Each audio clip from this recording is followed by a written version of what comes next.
A deal was on the table. After pressuring Europe into a quick trade agreement, the White House offered a similar framework to Canada, expecting a swift victory. But in a move that has sent shockwaves through Washington, Canada just said no.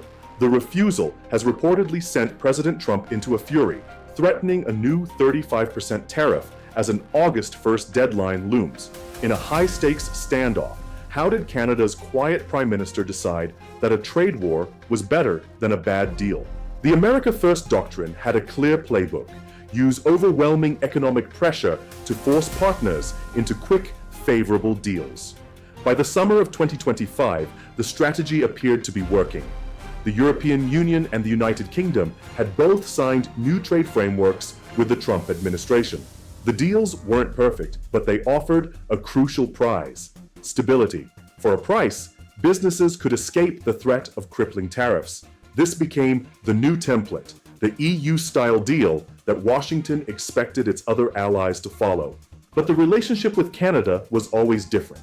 It wasn't just a trade partnership. It was a deeply integrated economic marriage. For decades, the unwritten rule was that the two nations moved in lockstep, but President Trump's transactional approach began to strain that bond. The relationship became increasingly personal and unpredictable.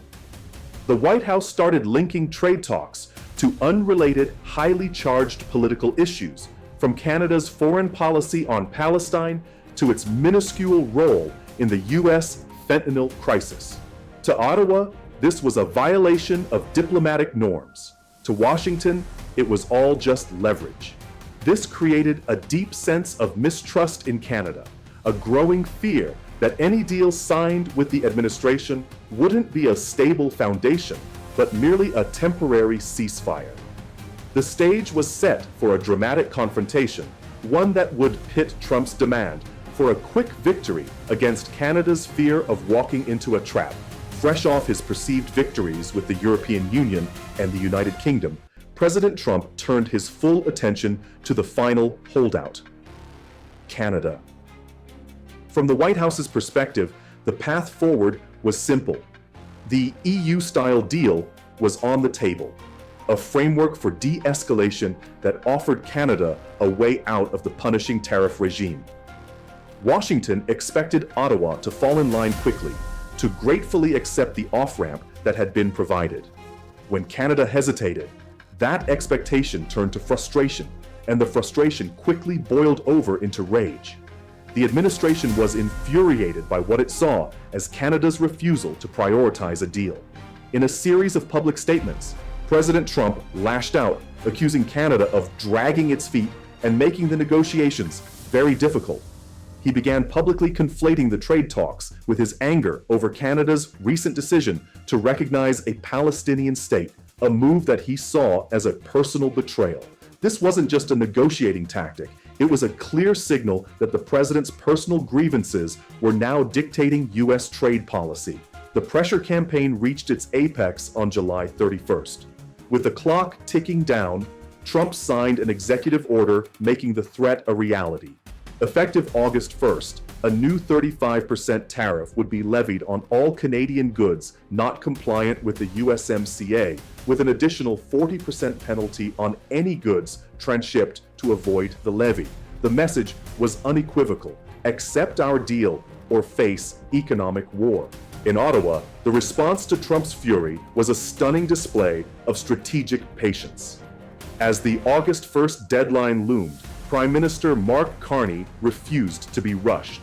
He publicly acknowledged that the talks had entered an intense phase, but he delivered a message of unwavering resolve. Canada, he declared, would only sign a good deal for Canada. This was the moment of the great refusal. Carney explicitly rejected the EU-style trap, sending a clear signal to Washington that Canada would not be bullied into accepting a superficial deal that sacrificed its long-term interests for short-term relief. From Canada's perspective, the European framework was a bad fit. The North American economy was far more deeply integrated, and a deal that didn't address the complex realities of the cross-border supply chain was seen as a pathway to future disputes. Carney's government was playing the long game. They were willing to endure the pain of the 35% tariff rather than be locked into a permanently disadvantageous agreement. In response to the new tariffs, Carney expressed disappointment, calmly refuted the administration's claims on the fentanyl issue, and reassured Canadians that his government's top priority was protecting jobs in key sectors like auto, steel, and lumber. Behind the scenes, his government accelerated its long-term strategy, an aggressive diversification of trade, strengthening alliances with the EU, the UK, and other partners to reduce Canada's dangerous over-reliance on its unpredictable southern neighbor. It was a declaration of economic independence. This has created a high-stakes standoff at the heart of the North American economy. President Trump is now faced with a difficult choice. His ultimatum has been issued, but his opponent has refused to flinch. To back down would be a public humiliation, undermining his image as an invincible dealmaker. But to follow through with a prolonged trade war risks, inflicting serious damage on the US economy. For Canada, the path is equally treacherous. By refusing a quick deal, Carney has chosen a path of greater short-term economic pain, betting that his strategy of patience and diversification will pay off in the long run. The two leaders are locked in a battle of wills, a clash of styles and strategies. One relies on shock, awe, and intimidation. The other on patience, resolve, and resilience. With the deadline now passed and the new tariffs in effect, the two nations and the continent they share have been pushed into uncharted and dangerous territory.